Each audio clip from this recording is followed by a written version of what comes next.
Kita unboxing dan ulas secara singkat Realme 12 Pro Plus. Saat video ini dibuat, ini adalah HP yang punya kamera telefoto periskop termurah yang masuk resmi di Indonesia, atau satu-satunya HP kelas mid-range yang membawa kamera tele periskop. Untuk varian terendahnya 8/256GB, sekarang harganya udah menyentuh di bawah 5 juta ya. Apalagi pas lagi ada promo gitu bisa turun lagi harganya di kisaran 4 jutaan lah. Untuk harga dan pembelian linknya udah kita sertakan di deskripsi di bawah ya. Sekilas kita lihat isi paketnya. Pertama ada kertas-kertas, lalu ada SIM tray ejector, softcase transparan bening, unit HP-nya, kepala charger 67 watt, dan kabel USB-C to USB-A. Oke, seperti inilah unit HP-nya. Kita pilih yang varian navigator beige, warna belakangnya putih agak kecoklatan dengan kombinasi list warna emas. Bagian samping sini ada tombol power dan tombol volume. Bagian atas ada lubang mic dan lubang speaker. Bagian bawah ada slot SIM card dual SIM only, tidak support micro SD. Lanjut ada lubang mic, port USB-C, dan lubang speaker. Speakernya udah stereo atas bawah ya. Untuk layar dari bawaan juga sudah terpasang screen protector. Untuk desain belakangnya ini memang berasa mewah banget sih. Bagian kameranya terlihat eye-catching, mengkilau, dan cukup menyita perhatian. Untuk frame samping bentuknya melengkung sehingga lebih nyaman saat kita genggam dan bikin HP-nya berasa tipis juga ya. Untuk dimensi, ya standar HP layar 6,7 inci, enggak bisa dibilang kecil, tapi bagusnya ini sedikit lebih ramping dibanding dengan rata-rata HP lain dengan ukuran layar sejenis. Untuk bobot di 196 gram, ya standar juga, enggak terlalu berat tapi enggak ringan juga. Di sini layarnya udah AMOLED 6,7 inci, resolusi Full HD+, refresh rate up to 120 Hz. Oh ya, desain layar samping kanan kirinya dibikin melengkung ya. Secara visual layarnya udah bagus banget, warna gonjreng enak dilihat. Untuk setting refresh rate-nya seperti ini, ada auto select, standar di 60 Hz, dan high di 120 Hz. Untuk speaker, di sini udah stereo, suaranya balance. Bassnya ada tapi tidak terlalu nendang, lebih dominan di mid dan treble. Untuk kelas mid-range kualitasnya sih udah lumayan oke, cuman bukan yang terbaik sih. Di sektor performa ini pakai Snapdragon 7S Gen 2. Unit kita ini adalah yang varian 8/256GB, tapi selain ini juga ada varian yang lebih tinggi yaitu 12/512GB juga ya. Untuk kelas harganya memang bukan yang paling kencang, tapi enggak yang overpriced juga sih. Speknya masih cukup kompetitif, untuk penggunaan harian udah lebih dari cukup, overall lancar dan smooth. Cuman kalau dibanding HP flagship tentu akan berasa bedanya ya. Untuk software saat video ini dibuat, posisi udah di Android 14 Realme UI 5, dan ini dijanjikan update versi Androidnya bisa sampai 2 kali. Jadi harusnya ini nanti bisa sampai Android 16 aja ya. Realme UI di sini tampilannya kurang lebih mirip dengan ColorOS yang ada di HP Oppo. Yang mana itu bagus, beneran UI-nya ini bagus. Salah satu favorit saya selain stok Android. Untuk baterai kapasitasnya 5000 mAh, sejauh saya coba performanya cukup awet, sehari sekali ngecas masih aman. Untuk ngecasnya juga udah cepet, 67 watt nggak nyampe sejam udah penuh ya. Terakhir untuk kamera, walaupun ini buletannya ada 4, sebenarnya kameranya cuma ada 3. Yang satu ini hanya hiasan doang ya. Kamera utama 50 MP Sony IMX890, ukuran sensornya di 1/1,56 inci, sudah OIS.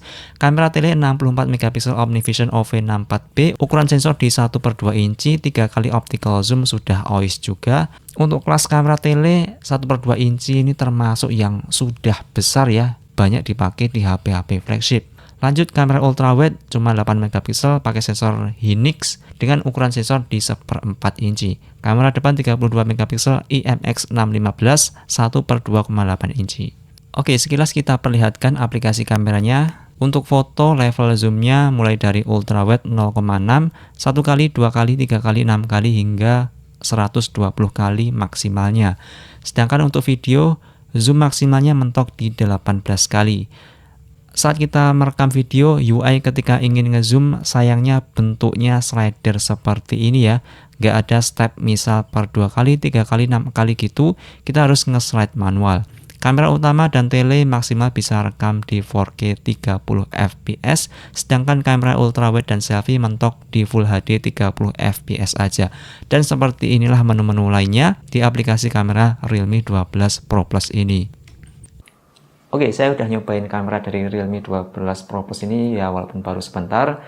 Cuman impresi saya untuk kamera depannya ini bagus. Dia gambarnya tajam, sudut pandangnya lebar, dan warnanya juga enak. Cuman sayangnya ini untuk video kamera depannya belum stabil ya. Semenjak saya unboxing ini itu udah beberapa kali dapat update, cuman sejauh ini dia video kamera depannya masih tidak stabil. Kemudian untuk kamera belakang ya ultrawide 8 megapiksel itu juga tidak spesial, kurang lebih mirip dengan mid-range ultrawide 8 megapiksel lain pada umumnya ya.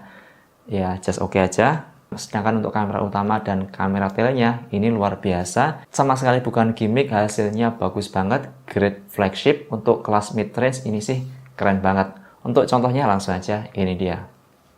Realme 12 Pro Plus video kamera belakang 4K 30 fps, seperti inilah tampilannya. Ini kamera utama. Kalau di 4K seperti ini nggak bisa pindah lensa ya, jadi kalau mau pindah lensa kita harus stop dulu di 4K 30. Kita pakai jalan kayak gini 4K 30. Kalau kita lihat di layar sih stabilisasi ada, cuman nggak yang terlalu smooth ya, masih ada goncangan-goncangan. Bisa teman-teman nilai seperti inilah ya. Nah ini 4K 30 fps kamera telenya ya, luar biasa. Bisa teman-teman bandingkan, ini tele 3 kali. Wow, luar biasa. Ini siang hari kondisi sangat cerah dan gambarnya cukup detail ya. Nah ini 3 kali kualitas optimalnya ya. 3 kali kita zoomkan di sana. Wow, kita kembali ke kamera utama, tapi kita stop dulu. Nah kalau kamera utama viewnya seperti ini ya, bisa teman-teman bandingkan seperti tadi. Nah segini kamera utama. Dan sekarang ini Full HD 30 fps. Di Full HD 30 fps ini barulah kita bisa switch lensa secara langsung ya kalau sambil rekam. Full HD 60 fps pun nggak bisa, hanya bisa di 30 fps. Kita ke ultrawide dulu ya. Nah lensa ultrawide nya seperti ini, dan perbedaan warnanya cukup berasa ya di lensa ultrawide ini. Bisa dibilang ini adalah lensa paling lemahnya dari ketiga lensa belakangnya ini. Kemampuan paling rendahnya di lensa ultrawide nya karena dia punya sensor 8 megapiksel saja. Lanjut kita ke 1 kali lagi ya. Sayangnya untuk UI kameranya untuk ngezoom ke 1 kali harus manual nge-slide ya, nggak ada tabnya gitu. Nah ini 1 kali seperti ini, segini 1 kali Full HD 30 fps. Kita lanjut ke 3 kali ya, ke lensa tele periskopnya. Nah ini udah pindah lensa, seperti inilah langsung kinclong ya lensa 3 kalinya. Kemudian kita zoom lagi seperti tadi, kurang lebih kualitasnya mirip dengan yang 4K tadi ya. Ini di 8 kali gambarnya masih cukup jernih ya. Wow, keren sih ini. Wow, kita zoom lagi. Wow, apa ini? Kita bisa lihat sedekat ini 10 kali. Oke, kita kembalikan ke 1 kali ya. Seberapa jauhkah?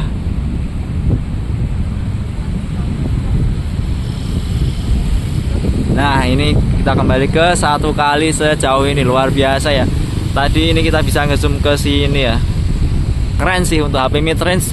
Telenya bukan kaleng-kaleng, ini kelas flagship di sini.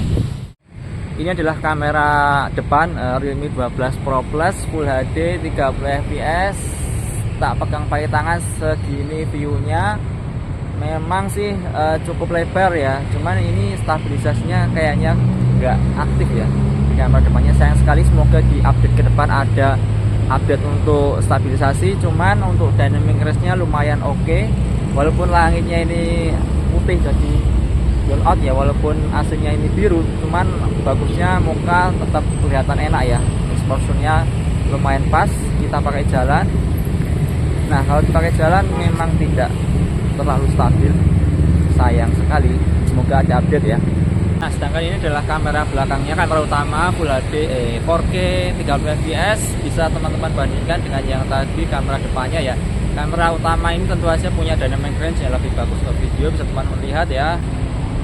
Nah tadi kalau kamera utama tadi backgroundnya atau langitnya putih polos ya, sedangkan ini Masih ada biru-birunya dikit seperti inilah hasilnya 4K 30 fps. Ini tak pakai tongsis ngomong-ngomong. Realme 12 Pro Plus. Apakah stabil? Kita pakai tongsis buat jalan. 4K 30 fps, kamera utama Realme 12 Pro Plus. Pakai tongsis. Full HD 60 fps, kamera belakang tak pakai tongsis. Kalau di Full HD signifikan lebih stabil ya dibandingkan 4K-nya tadi. 4K-nya tadi ada goncang-goncangannya, gempa-gempanya masih ada. Di Full HD lebih aman, 30 fps, 60 fps sih, 60 fps masih stabil, memang stabil. Dibanding Realme GT 6 yang baru rilis kemarin, kalau dari performa tentu jauh ya, ini kalah telak. Tapi kalau untuk sektor kamera, khususnya kamera tele, di sini pastinya lebih unggul. Kecuali stabilisasi di 4K-nya aja sih paling. Di luar itu, hasil kamera telenya sangat impresif untuk HP di kelasnya. Bahkan ini grade-nya udah flagship. Untuk kamera utamanya tentu di bawah GT 6, tapi ini masih grade flagship juga. Sensornya juga flagship ya, masih sangat bisa diandalkan di segala situasi. Oke, overall kalau kalian pengen ngerasain teknologi kamera tele periskop yang hasilnya bagus dengan harga paling terjangkau, ya pilihannya hanya di Realme 12 Pro Plus ini.